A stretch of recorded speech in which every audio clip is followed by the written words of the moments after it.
When did you expose your professor's dark secret? Professor Mahoney wiped tears off his face and stumbled into class 15 minutes late with dried vomit on his shirt. He smelled like a bar floor. Janet, who sat next to me, whispered that we needed to do something before someone got hurt or failed because of his drinking problem. After class, a group of us met in the library to discuss options. There were 8 students total, and we all had similar stories. Professor Mahoney had been getting progressively worse throughout the semester. He'd shown up drunk to office hours, graded papers inconsistently, and even fell asleep scratching his crotch during a student's thesis presentation last week. Romeo suggested we report him to the department head. We spent an hour drafting a formal complaint letter with specific dates and incidents. Everyone signed it and we delivered it to Dr. Copeland's office that afternoon. We felt relieved thinking the administration would handle it professionally and quickly. 2 weeks passed with no response. Professor Mahoney continued showing up drunk and his behavior was escalating. He'd started yelling at students for minor mistakes and gave a pop quiz that made no sense. When we followed up with Dr. Copeland, she said they were investigating, but Professor Mahoney had tenure and 20 years of prestigious research behind him. That's when Janet had her idea. She suggested we take matters into our own hands by swapping his alcohol for non-alcoholic alternatives. If we couldn't get him fired, maybe we could at least keep him sober during class. It sounded crazy, but we were desperate and worried about our grades and futures. We started small by switching his beer in the faculty lounge refrigerator. Romeo worked as a teaching assistant and had access to the room. He'd swap out Professor Mahoney craft beers for non-alcoholic versions that looked identical. We figured he'd be too drunk to notice the difference, and it might help him get through lectures. The first few days seemed promising. Professor Mahoney was noticeably calmer in class and actually taught coherent lessons. He complained about headaches and seemed irritable, but at least he wasn't slurring through lectures. We started to think our plan was working, and we could survive the rest of the semester. Then Freddie decided to escalate things without telling the rest of us.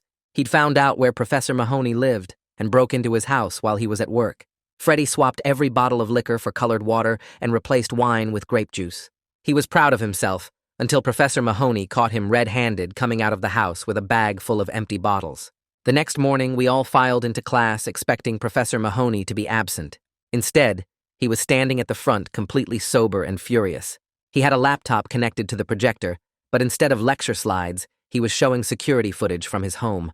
We watched in horror as the video clearly showed Freddie breaking a window and entering the house. Another camera caught him in the kitchen pouring out bottles and refilling them. Professor Mahoney paused the footage on a clear shot of Freddie's face and let it sit there while the whole class stayed silent. "This is breaking and entering," Professor Mahoney said calmly. "This is theft. This is criminal behavior that could result in jail time and permanent records." Freddie sank lower in his seat, while the rest of us tried not to make eye contact with anyone. We'd gone from trying to help to potentially facing criminal charges. Professor Mahoney clicked to another slide showing all of us in the library planning our intervention. He'd apparently been watching us too. "I know this was a group effort," he continued. "The beer swapping, the planning meetings, all of it. So here's what's going to happen. Everyone involved in this scheme will automatically fail this course unless someone steps up right now and tells me whose idea this was." The room was dead silent. We all knew it had been Janet's idea initially, but no one wanted to throw her under the bus. My heart was pounding as I weighed my options. Failing this course would tank my GPA and potentially ruin my chances at graduate school, but ratting out a friend felt even worse. Suddenly, Janet stood up from her seat. Her hands were trembling, but her voice was steady when she spoke. "It was my idea. All of it. I organized everything and convinced the others to help." Professor Mahoney stared at her for a long moment. Something in his expression shifted from anger to something else I couldn't quite identify. He walked closer to where Janet was standing, and the whole class held its breath. "Why?" he asked simply. Janet's composure finally cracked, and tears started rolling down her cheeks. She took a shaky breath before responding with words that changed everything. "Because I already lost one parent to alcoholism. I couldn't sit here and watch it happen to you too, Dad." Everyone's faces dropped. They were father and daughter. The whole room went dead quiet for what felt like forever. Nobody moved or even breathed while Professor Mahoney's face went white as paper. He kept staring at Janet like he couldn't believe what just happened. His mouth opened and closed a few times, but no words came out. Janet was still standing there with tears running down her face and her hands shaking bad. The rest of us just sat frozen in our seats, not knowing where to look or what to do. Professor Mahoney finally cleared his throat, and his voice came out all rough and quiet. "Class dismissed. Check your emails tonight." That was it. He turned away from Janet and started packing up his laptop with shaky hands. We all grabbed our stuff and shuffled toward the door in total silence. Nobody made eye contact with anybody else. Janet pushed past us and basically ran out of the room. I could hear her footsteps echoing down the stairwell as she took the stairs two at a time. The rest of us stood in the hallway for a minute, just looking at each other with our mouths hanging open. Romeo was the first one to speak, and all he said was, "Holy shit," before walking away. My phone started going crazy with messages from our group chat.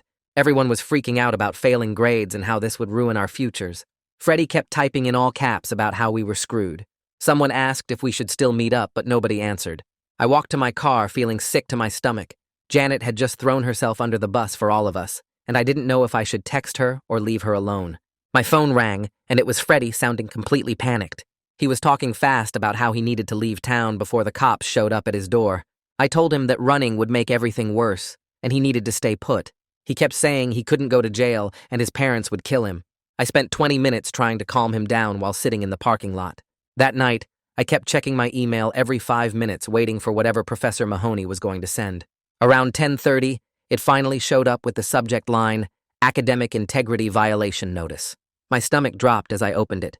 The email said everyone involved in the alcohol substitution scheme would receive an automatic F unless we each submitted written confession letters by Monday admitting our role. He listed all 8 of our names and said he had documentation of everything we did. The email ended by saying this was his only offer and there would be no negotiations. I read it 3 times trying to figure out if there was any way out. My whole body felt numb thinking about how this would tank my GPA and destroy my grad school applications. The next morning I woke up to another email, but this one was from Dr. Copeland sent to the whole department. It said the administration was aware of an ongoing investigation into academic conduct matters, and that all grading for Professor Mahoney's classes was temporarily on hold pending review. It wasn't much, but at least it meant he couldn't just fail us immediately. I didn't trust the administration to actually protect us, though, since they'd ignored our complaints for weeks. I spent the rest of the morning Googling university policies and student rights, trying to find something that could help us. That's when I found information about the ombudsperson office that supposedly offered neutral guidance for conflicts between students and faculty. I made an appointment online for the next day, hoping they could tell us our options. The website said they were confidential and independent from the regular administration, which sounded promising. I texted the group about it, but only got a few responses since everyone was still freaking out. The next afternoon, I walked into Madeline Turner's office in the Student Services building. She was this calm, older woman who offered me water and told me to take my time explaining the situation. I told her everything from Professor Mahoney showing up drunk to the beer swapping to Freddie breaking into his house. She took notes without interrupting or making any judgmental faces. When I got to the part about Janet being his daughter, she raised her eyebrows, but stayed professional. After I finished, she leaned back in her chair and explained that we had a complicated situation with violations on multiple sides. She said we definitely broke student conduct codes by tampering with his property, and Freddie committed criminal trespass. But Professor Mahoney also violated university policies by threatening retaliatory grading and using his position to intimidate students. She explained that both sides had legitimate complaints that needed proper investigation through official channels. Turner pulled out a folder and started writing down names and numbers for different offices. She said we needed to contact student conduct immediately to self-report before Professor Mahoney filed his complaint. She also gave me information for campus legal aid, who could advise us on the criminal aspects of Freddie's situation. The most important thing was documenting everything and avoiding any direct contact with Professor Mahoney while the investigation proceeded. She made copies of the emails I'd brought and said she would reach out to the appropriate offices to ensure proper procedures were followed. I left her office with a thick folder of resources and phone numbers, feeling like maybe we had a chance after all. That evening, we all met back in the library to figure out what to do with the information Turner gave us. Romeo pulled out his laptop and started making a spreadsheet, while the rest of us divided up tasks. I volunteered to create a timeline of all the times Professor Mahoney showed up drunk or acted weird in class. Everyone started sharing their stories and dates while I typed everything into a document. We had the time he threw a student's paper across the room because the margins were wrong. There was the day he spent 20 minutes talking about his divorce instead of teaching. 3 people saw him drinking from a flask during the midterm exam. The list kept growing, and I realized we had way more evidence than I thought. My phone buzzed with a text from Janet asking if we could talk privately. She said she was sorry for not telling us about her dad and begged us not to make things worse. She wanted to try talking to him again if we just backed off for a while. I showed the text to Romeo, who shook his head and said we couldn't trust Professor Mahoney to change without pressure. The next morning, I met Freddie outside the campus legal aid office in the student center. He looked scared and kept checking over his shoulder like the cops might show up any second. We walked in together and sat down with Sheila Corbett, who had this calm way of talking that made us both relax a little. She explained that breaking and entering was serious, but cooperation could help reduce the charges or get him into a diversion program. She said the fact that nothing was actually stolen and no damage was done, besides the window, helped his case. Freddie kept nodding and taking notes while she talked about different options. Corbett told him he should self-report to student conduct before the police got involved because it would show he was taking responsibility. We left her office and met up with the group to discuss whether reporting himself would make Freddie look guilty or responsible. Half of us thought it was smart to get ahead of it, while the others worried it would just give them more evidence against him. Romeo was searching through university policies on his phone when he suddenly sat up straight and started reading out loud. The anti-retaliation policy said students who report faculty misconduct are protected from grade punishment or other academic consequences. We all looked at each other, realizing this might be the leverage we needed against Professor Mahoney's threats. I forwarded the policy to everyone, and we started feeling less scared about failing the class. Janet texted the group saying she'd met with her dad privately, and he was willing to consider getting help if we stopped pursuing complaints. It sounded like he was just trying to bargain his way out of trouble, and I didn't believe he'd actually follow through. Romeo said alcoholics make promises all the time, but don't keep them without real consequences pushing them. We decided to keep documenting everything while giving Janet a chance to work on her dad. 3 days later, we walked into class, and Professor Mahoney was standing at the front, looking completely sober but angry. He announced he was changing the syllabus to make the final exam worth 70% of our grade. Everyone in the room started whispering because we all knew this was punishment for what happened. Even students who weren't involved in our plan looked worried because nobody was prepared for that much weight on one test. I pulled out my phone and took a picture of the new grading scale on the board as evidence. After class, my email showed a message from Aldous Shaw at Student Conduct, scheduling individual meetings with everyone in our group. I spent that whole night organizing all my emails and screenshots into folders and printing everything out. I made copies of the timeline I'd created and highlighted the worst incidents to show Shaw. My roommate helped me practice what I was going to say, so I wouldn't get nervous and mess up. The meeting was scheduled for the next afternoon, and I barely slept thinking about it. The next day, Dr. Copeland asked our whole group to meet with her in the conference room. She looked tired and frustrated as she explained that tenure protections and union rules made it almost impossible to remove Professor Mahoney quickly. She said investigations could take months and required multiple levels of review before any action could happen. Requested Reds is on Spotify now. Check out link in the description or comments. She seemed genuinely upset that she couldn't do more to help us right away. I could tell she believed us, but her hands were tied by all the bureaucracy. After the meeting, I went back to the legal aid office to ask Corbett about something I'd been thinking about. I wondered if Professor Mahoney using his home security footage in a university discipline case might raise privacy issues. Corbett's eyes lit up, and she started pulling out law books and making notes about expectations of privacy and admissible evidence. She said this angle might actually help Freddie's case since the footage was used outside its intended purpose.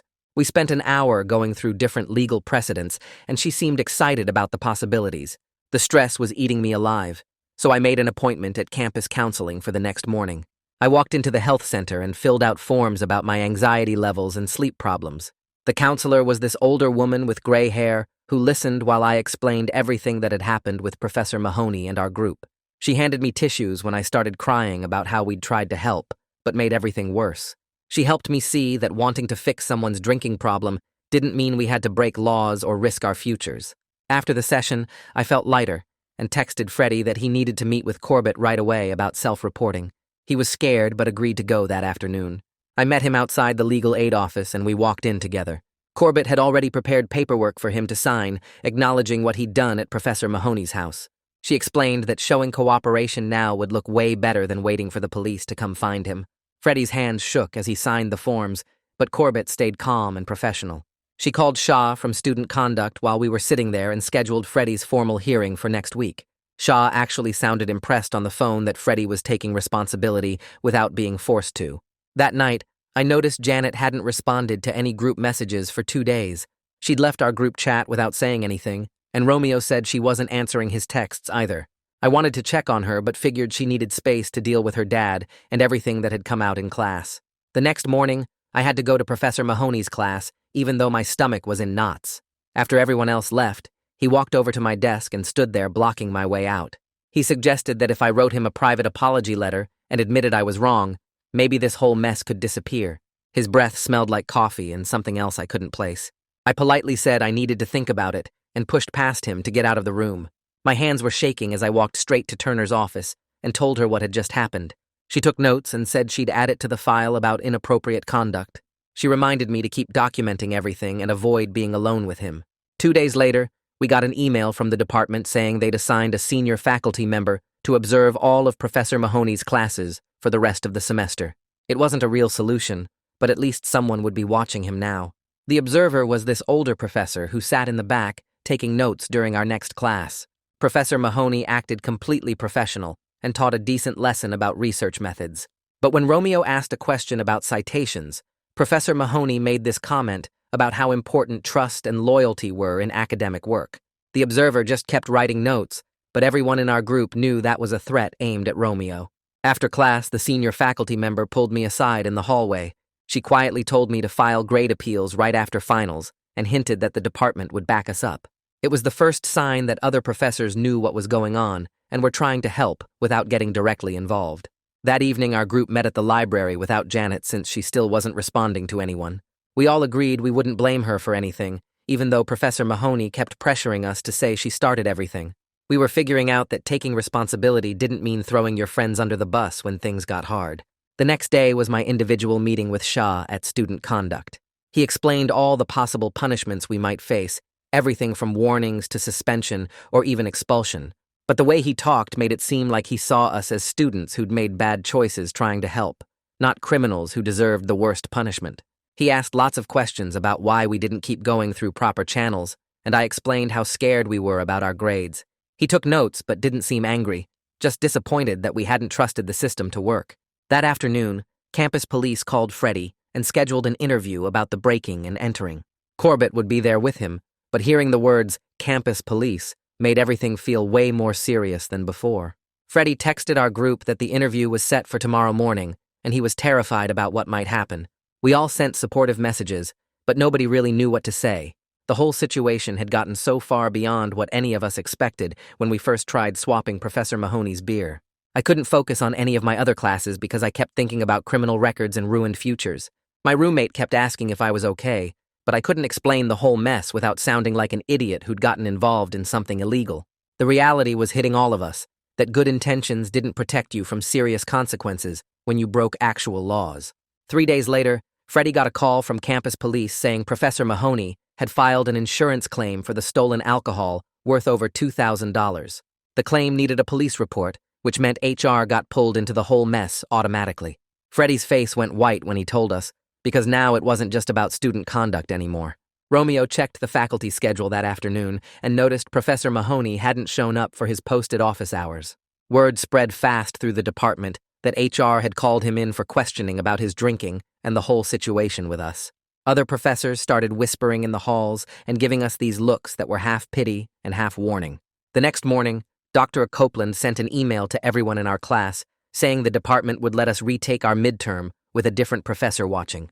She didn't say why, but we all knew it was because they finally admitted Professor Mahoney's grading had been messed up by his drinking. It felt like a small win, even though we still had bigger problems to deal with.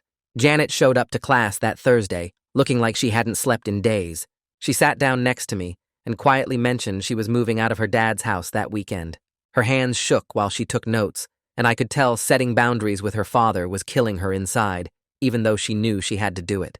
That same afternoon, we all got emails from HR asking for written statements about specific times Professor Mahoney had been drunk and how it affected our education. I spent 3 hours writing mine, trying to stick to facts without sounding like I wanted revenge. I listed dates when he'd slurred through lectures, times he'd graded the same paper twice with different scores, and the day he threw a student's notebook across the room for no reason.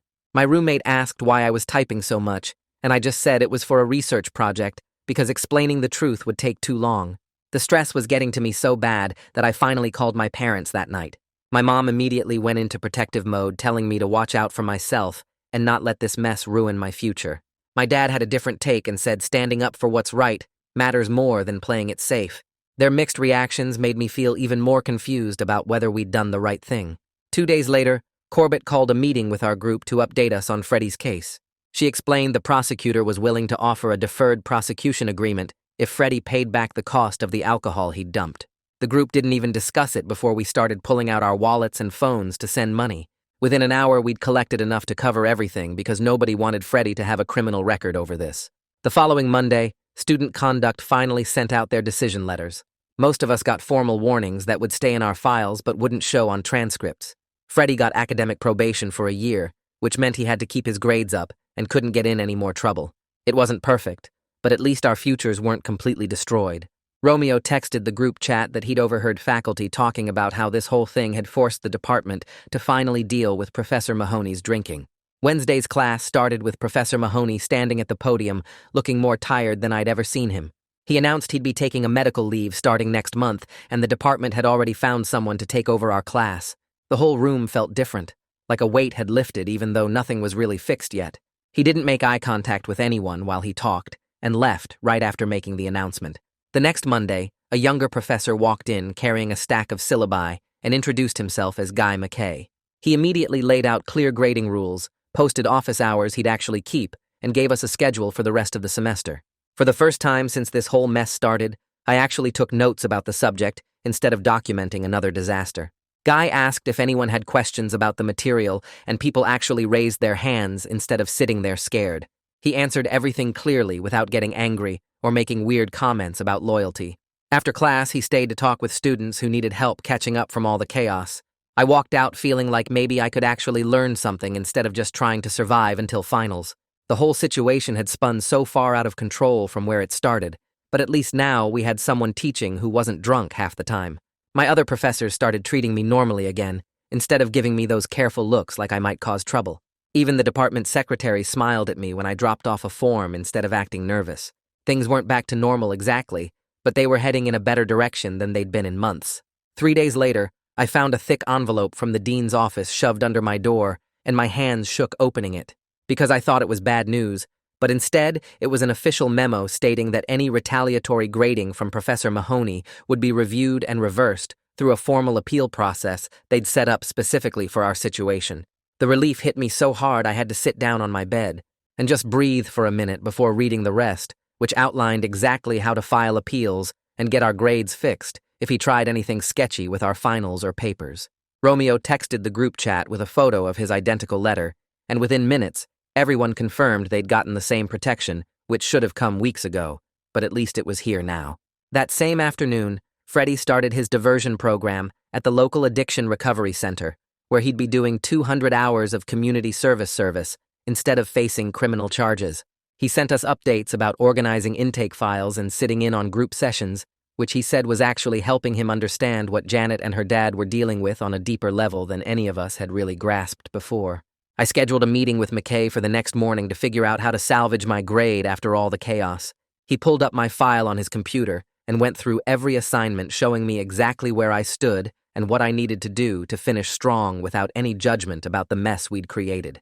He mapped out a realistic plan where I could make up 2 missed quizzes and redo a paper that Professor Mahoney had graded while drunk and given me a D on for no clear reason. McKay printed out the whole plan with specific deadlines and grade percentages, so I knew exactly what I was working toward, instead of the confusion we'd been dealing with all semester. That evening, Janet's email popped up in our group inbox, and my stomach twisted thinking she might be mad at us. But instead, she thanked us for trying to help, even though our methods were completely wrong, and asked us to give her dad space while they worked through their issues with professional help. She explained she needed to focus on her own mental health and setting boundaries with her father, which meant stepping back from our friend group for a while, which hurt, but made sense given everything that had happened. I spent the weekend writing my reflection paper for student conduct, where I had to analyze my role in the whole disaster and commit to using proper channels in the future. The words came easier than I expected, because I'd actually learned something about the difference between helping and enabling, and how good intentions don't justify bad methods. Shah emailed back that my paper showed genuine understanding and growth, which meant my warning would stay sealed in my file and never show up on external transcripts. Monday morning brought another email from the department saying they were retroactively adjusting all grades from Professor Mahoney's erratic period using a standardized rubric based on our actual work quality, not his drunk scoring. My transcript would survive intact, and I could still apply to graduate programs without having to explain a random semester of terrible grades that weren't my fault. Our group spent Tuesday afternoon drafting a formal apology letter to the class and department for all the disruption we'd caused with our misguided intervention attempts. We were careful not to mention Professor Mahoney directly, since Corbett had warned us about the no-contact order, but we took responsibility for our choices and acknowledged we should have trusted the system even when it seemed slow. Wednesday's department meeting apparently got heated because Dr. Copeland announced new mandatory training for all faculty on recognizing impairment in colleagues and understanding the policies against retaliatory grading. Romeo heard from another TA that several professors had actually thanked Copeland for finally addressing something that had been an open secret for years, but nobody wanted to touch because of tenure protections. I submitted my graduate school applications that Thursday with a note from my advisor explaining the unusual grade situation and delays in our transcripts.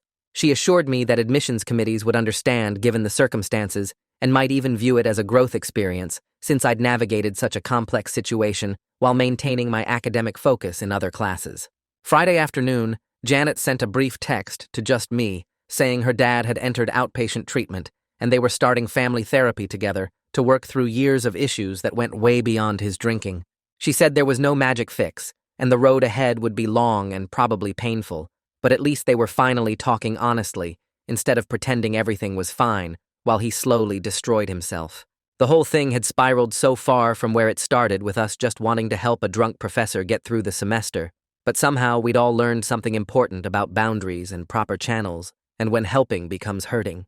Monday morning, Shaw sent an email with the official student conduct decision attached as a PDF. I opened it on my phone while walking to class and saw the bold text at the top saying, "Warning, internal record only." The document explained that nothing would appear on my external transcript and the record would be sealed after graduation. My hands stopped shaking for the first time in weeks. I forwarded it to my parents who'd been worried sick about my future. The relief hit me so hard I had to sit down on a bench outside the library. Other students from our group started texting that they'd gotten the same decision. We'd actually made it through without destroying our academic careers. McKay had scheduled our final presentations for that Wednesday, and I spent 2 days actually preparing slides instead of worrying about legal problems. When my turn came, I stood at the front of the classroom and delivered my research findings clearly and confidently. McKay nodded along and asked thoughtful questions that showed he'd actually read my paper. After class, 3 different students came up to thank me for standing up to Professor Mahoney. One girl said she'd been too scared to report him herself, but was glad someone finally did something. Their gratitude felt weird since we'd made such a mess of things, but I appreciated knowing we weren't alone in seeing the problem. Thursday was our last class of the semester, and Janet showed up for the first time in weeks. She sat in her usual spot 3 rows ahead of me. When class ended and everyone started packing up, we made eye contact across the room. She gave me a small nod that I returned. We weren't going to be friends again, but there was understanding between us. Neither of us needed to say anything else. Freddie texted our group chat that Friday with a photo of his completed community service certificate. He'd finished all 100 hours at the Addiction Recovery Center, and the prosecutor had officially dismissed his charges. The relief in his messages was obvious, as he thanked everyone for helping with the legal fees. He said working at the center had actually taught him a lot about addiction and recovery. He understood now why our intervention had been so misguided, even if our intentions were good. The following week, Dr. Copeland sent out a department announcement about next semester's course schedule. Professor Mahoney's name appeared on the list, teaching 2 upper-level seminars with a note about ongoing professional development requirements. The department had found a way to keep him employed while making sure he got help. It wasn't perfect, but it felt like the right balance between accountability and support. Romeo ran into Janet at the bookstore, and she told him her dad had completed his 30-day program, and they were doing family therapy together. The sessions were hard and brought up a lot of old pain, but they were finally talking about real issues. She wasn't ready to forgive everything, but she was trying to rebuild their relationship slowly. Finals week came, and our grades posted right on schedule. McKay had graded everything fairly based on our actual work, not the drama surrounding it. I ended up with a B+, which was better than I'd hoped given everything that happened. My GPA stayed intact, and my transcript looked normal again. The other students in our group reported similar grades that reflected their real performance. My graduate school application deadlines were approaching, and I submitted everything with a brief note from my advisor. She explained the unusual circumstances without going into detail and assured the admissions committees that I'd shown maturity in handling a difficult situation.